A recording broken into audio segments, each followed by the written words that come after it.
Olá, estamos de volta para gravar o terceiro e último vídeo da aula de número 10 sobre o produto escalar, este produto entre vetores, né?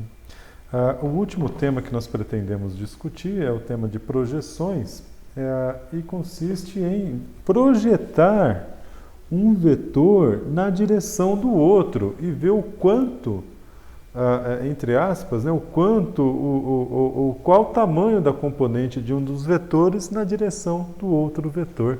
Essencialmente é isso, né? Aqui a gente pode ter uma intuição sobre o que significa isso, né? Suponha que você tenha um ângulo agudo, então ele tem uma certa projeção, né, dados os vetores V e U, se eles são agudos entre si, tem um ângulo agudo entre eles. Então, a projeção do vetor V sobre o vetor U é um vetor que tem a mesma direção e sentido que o vetor U. O tamanho vai variar, depende do tamanho do vetor V, evidentemente. Suponha aqui que o vetor V fosse grandão, então a projeção dele seria maior que o vetor U. Por outro lado, se o ângulo entre os dois vetores for obtuso, aí, a projeção do vetor V, né, ele tem evidentemente, a mesma direção que o vetor U, porém o sentido é oposto, né? Então, quando você tem o ângulo obtuso, a projeção do vetor V em relação ao vetor U, ela tem sentido oposto ao sentido do vetor U. Veja que, do mesmo jeito que você pode definir a projeção do vetor V sobre o vetor U, você pode definir a projeção do vetor U sobre o vetor V e que esses vetores não são idênticos. É muito importante ter isso em mente. Então, o que você projeta sobre o que é importantíssimo de se levar em consideração quando se realiza esta operação da projeção. Tomem bastante cuidado com isso quando forem utilizá-la. Mas essa intuição geométrica, e o que eu pretendo agora é tentar discutir com vocês como definir essa projeção em termos do produto escalar. Uma outra forma intuitiva e bastante útil de definir a projeção é pensar que você tem um conjunto de raios aqui, suponha que você queira a projeção do vetor V sobre o vetor U. Então você lança um monte de raio aqui, esses raios todos perpendiculares ao vetor U. E a região onde se forma a sombra, né, os raios, se eles batem no vetor V, eles não passam, são raios de luz, eles não passam e aqui fica uma sombra. Então nessa região de sombra é a projeção do vetor V sobre o vetor U. E dali em diante os raios passam, a partir da ponta, né, eles passam batidos e iluminam. Então daqui em diante não tem iluminação. Então a projeção está aqui. Tá? Essa é a projeção do vetor V sobre o vetor U. Tá bom? Esta é uma boa intuição porque ela ajuda a gente a entender que quando você tem dois vetores formando um ângulo reto entre si, a luz que vem perpendicular, ela não forma sombra, né? É como o sol da meio-dia. Agora está chegando o mês de dezembro, eu vos recomendo, inclusive, fazer essa brincadeira. Vão até o centro da cidade, ao meio-dia, agora não tem horário de verão, né? Então ao meio-dia vocês olhem, procurem a sombra de vocês verão que ela desaparece, né? Na época em que chega o verão. Essa é uma coisa muito divertida de se fazer e brincar a respeito. Vocês podem, inclusive, reformular um experimento que foi feito para calcular o raio da Terra.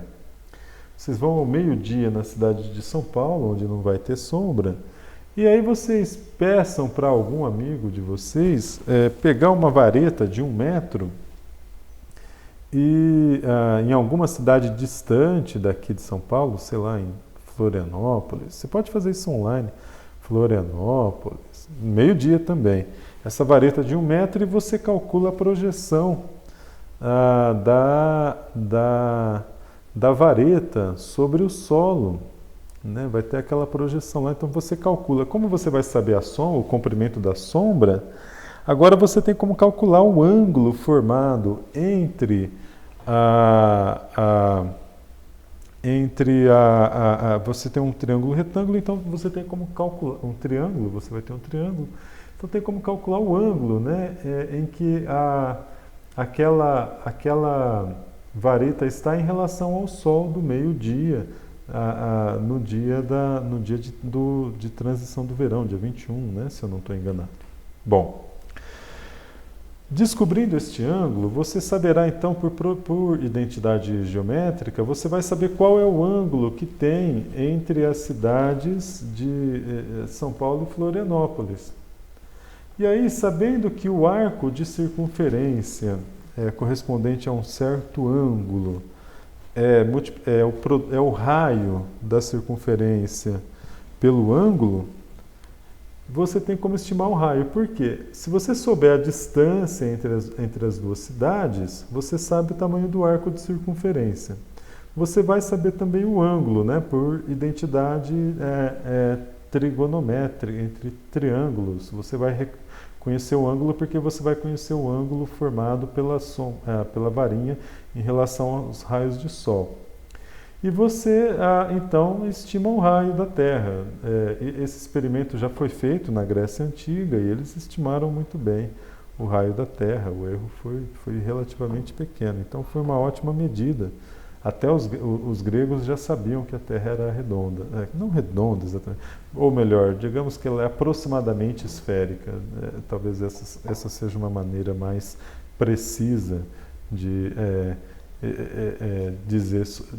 descrever ou melhor, menos imprecisa de descrever o formato do planeta. Mas voltando ao tema, né, o nosso tema não é o formato da Terra, afinal isso todo mundo deveria saber desde o ensino médio. Falemos sobre as projeções. Então tomemos os vetores, dois vetores U e V, aqui a definição só tentando formalizar em termos dos produtos escalares. Então, o vetor projeção do vetor U sobre o vetor V vai ser denotado por projeção de U em V. Tá? Aí a gente faz novamente, né, aquela suposição dos raios de luz. Então, o tamanho, o comprimento do vetor projeção é chamado, vai ser definido em termos dessa quantidade, comp de U em relação a V, tá? E sendo então, essa é a projeção, né? Essa vai ser a projeção, tá? O comprimento da projeção de U em V, então seja o ângulo θ, seja θ o ângulo entre os vetores U e V, então esse módulo é dado pelo módulo de U vezes o cosseno de θ. Então, o comprimento da projeção do vetor U sobre o vetor V é o módulo de U vezes o cosseno do ângulo formado entre esses dois vetores. Tá? Então, esse comprimento ele vai ter... note que esse comprimento ele não vai ser necessariamente positivo, né? Depende do cosseno do ângulo θ entre os dois vetores.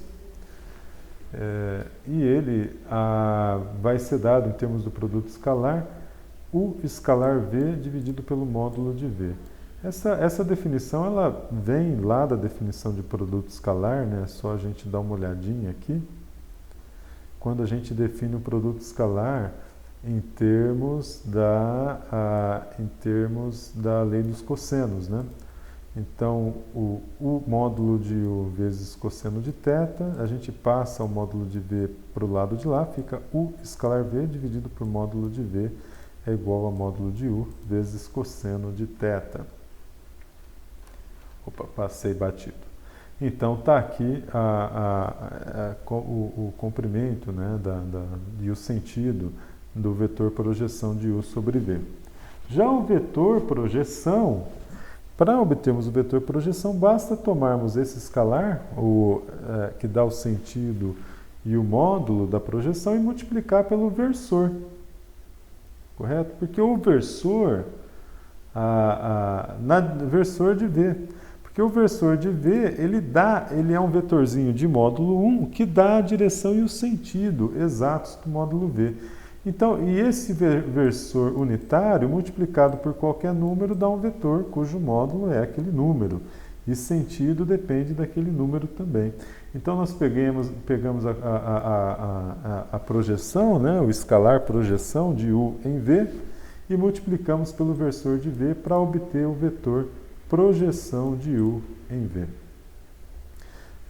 Trabalhando um pouco essa expressão, ou seja, pegando esse módulo e passando para cá, ficamos com o módulo de V ao quadrado, U escalar V dividido por módulo de V ao quadrado, vezes V. Agora vamos ao sexto exemplo sobre o tema produto escalar.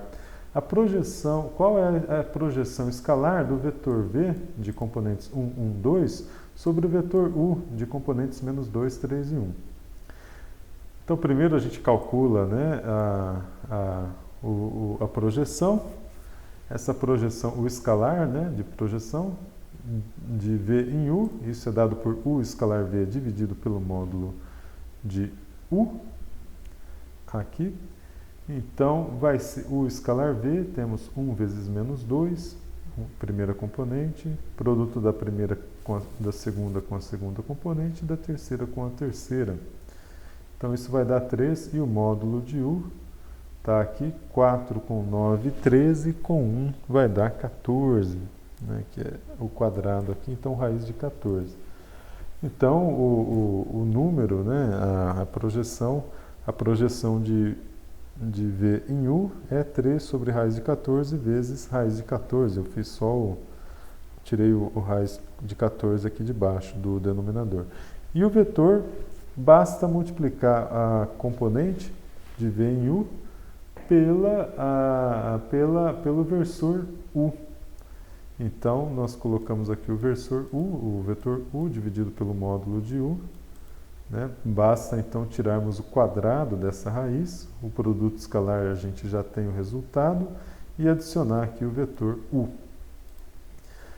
Então, esse resultado, né, vai ser, aqui vai ser 3 sobre 14, vai dar 3 sobre 14, o produto escalar, e nós vamos multiplicar agora termo a termo.